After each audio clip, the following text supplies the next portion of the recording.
24 மாவட்டங்கள் வறட்சியினால் இன்று மோசமான நிலைமையில் பாதிக்கப்படும். மேகதாது அணையை கட்டினார்.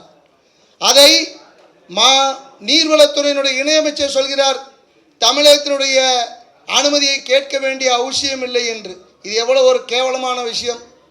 இதை தமிழகத்துக்கிட்ட பாரதிய ஜனதா கட்சியும் கேட்காது. இன்னைக்கு அகில இந்திய காங்கிரஸ் தலைவர் ராகுல் காந்தி இன்னைக்கு வந்திருக்கார். அவருக்கு இதை பற்றி உரிமை இருக்காது. ஏன்னா அடுத்து காங்கிரஸ் ஆட்சி அங்கே தக்க வைக்க வேண்டும். தமிழகத்தில் நீ ஆட்சி அவங்க பிடிக்க போகிறதில்ல, பாரதிய ஜனதாவும் ஆட்சிக்கு வரப்போகிறதில்லை. அதனால் அவர்கள் அதை பற்றி சிந்திக்க மாட்டார்கள். ஆனால் தமிழர் உரிமையை காக்க வேண்டிய எண்ணம் நமக்கு தேவைப்படுகிறது.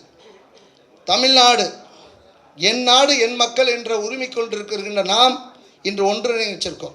நிச்சயமாக நமது பாசத்துக்குரிய நமது சீமான் அவர்கள், அவர் ரொம்ப நாளாக நான் பார்க்கணும்னு நினச்சேன். இன்றைக்கி தான் அவரை பார்த்துருக்கேன். அவருக்கு அவர் பேசின பேச்சுக்கள்லாம் சிறப்பாக இருக்குது. அதுபோன்று இன்று தமிழனுடைய உரிமைக்காக போராடுகின்ற போராளிகள் நம்மெல்லாம் எல்லாருமே ஒரு போராட்ட களத்தில் இருக்கிறோம். அந்த போராட்ட களத்தை கண்டிப்பாக 7ஆம் தேதி வெற்றி பெற செய்யும்.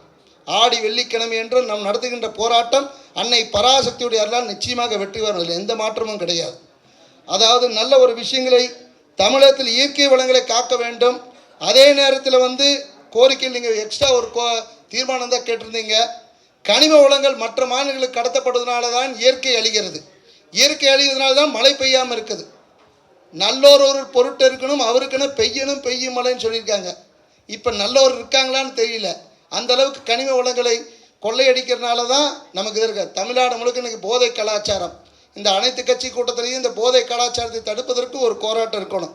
தமிழ் இளைஞர்கள் போதை கடுமையாகி இன்னைக்கு உழைப்பாளியாக இருந்த தமிழர்கள், உலகமெல்லாம் உலக நாடுகளை செம்மைப்படுத்திய தமிழர்கள், மலேசியா உருவாக்கிய தமிழர்கள், உலகத்தை உருவாக்கிய தமிழர்கள் இன்று சோம்பேறிகளாகவும் போதை இளைஞர்களாக அழைக்கப்பட்டது.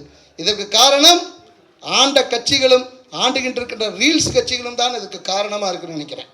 அது மட்டும் இல்லை, அணைகள் இன்று கட்டப்படாதே நம் நீர்வளத்தினுடைய வறட்சிக்கு மூல காரணமாக இருக்குது.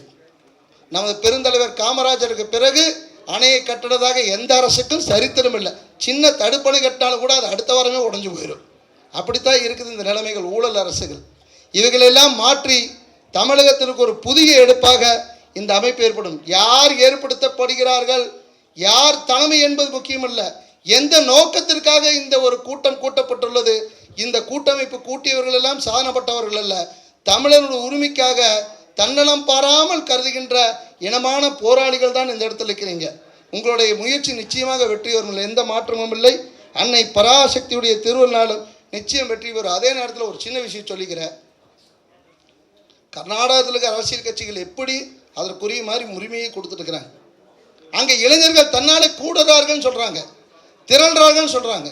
அதே நேரத்தில் தமிழகத்தில் இருக்கின்ற இளைஞர்கள் ஜல்லிக்கட்டுக்கு திரள்றாங்க. எதுக்காக திரள்றாங்க? ஏன் இந்த பிரச்சனை தமிழகத்தில் இருக்கின்ற தமிழக மக்களுக்கு காவிரியினுடைய பிரச்சனை ஏதோ டெல்டா மாவட்டத்துடைய பிரச்சனை அப்படி என்று கொண்டு செல்லப்பட்டதுதான் காரணம். காவிரி என்பது தமிழகத்தினுடைய உரிமை, காவிரி தாய் என்பது தமிழ்நாட்டினுடைய உரிமை. நீரும் நிலமும் மண்ணும் பொன்னும் தமிழனுடைய உரிமை. அதை எந்த காலத்திலும் விட்டுக் கொடுக்கக்கூடாது. அதுக்கு தமிழ்நாடு பாண்டிச்சேரி விஸ்வகர்மா சமூக மக்கள் கூட்டமைப்பினுடைய கட்சி நிச்சயம் உறுதுணையாக இருக்கும். உங்களுக்கு எல்லாருக்கும் பூர்ண ஆசிகள். ஓம் சக்தி. நன்றி. அடுத்தது கொங்கு நாடு மக்கள்